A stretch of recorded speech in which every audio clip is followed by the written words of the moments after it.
কেউ rocket missile বানায়, কেউ বিমান বানায়, আর আমরা স্বাধীনতার 50 বছর পর অটোরিকশা বানাই। গবেষণা, শিল্প আর রাষ্ট্রীয় পরিকল্পনার একই সুতোয় গাঁথা একটা মেশিনের মতো কাজ করে।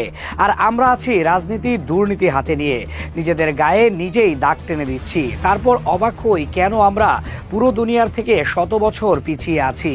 আমাদের দেশেও অন্য দেশের মতো বিজ্ঞান ও প্রযুক্তি ভিত্তিক বিশ্ববিদ্যালয় আছে, গবেষণার কথা আমরাও বলি, ল্যাব আছে, ডিগ্রি আছে, পোস্টার আছে, সেমিনার আছে। কিন্তু বাস্তব সত্য হলো আমাদের দেশে রিসার্চের চেয়ে বেশি জোরে চলে রাজনীতি, আর রাজনীতির চেয়ে বেশি জোরে চলে দুর্নীতি। ক্যাম্পাসে অনেক সময় পড়ালেখা আর গবেষণার চেয়ে বেশি শক্তিশালী হয় দলীয় কোন্দল, গ্রুপিং, দখলদারিত্ব, ক্ষমতার লড়াই। ফলাফল হিসেবে দেশের সেরা প্রতিষ্ঠানগুলোর নামও বারবার উঠে আসে শিক্ষার কারণে না, মারামারি, দখল, কোন্দল আর কে কার লোক এই পরিচয়ের কারণে।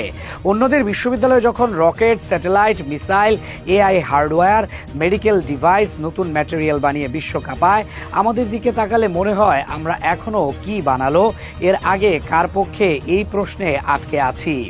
এখানে উদ্যোগ শুরুর আগেই শুরু হয় টানাটানি, বাজেটের নামে ভাগাভাগি, প্রজেক্টের নামে কমিশন, আর যোগ্যতার চেয়ে পরিচয়ের দাম বেশি।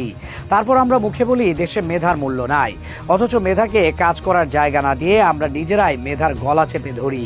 স্বাধীনতার অর্ধশত বছর পরেও আমাদের নিজেদের বলার মতো বড় কোনো প্রযুক্তি, বড় কোনো উদ্ভাবন, বিশ্বমঞ্চে দাঁড়িয়ে দেখানোর মতো কোনো ইন্ডাস্ট্রি লিডিং প্রোডাক্ট কই।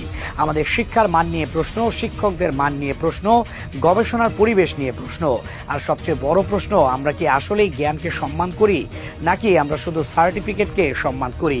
আমরা কি সত্যি গবেষণাকে বিনিয়োগ মনে করি, নাকি আমরা গবেষণাকে দেখি প্রজেক্ট হিসেবে, যেখানে লাভ আগে, ফলাফল পরে?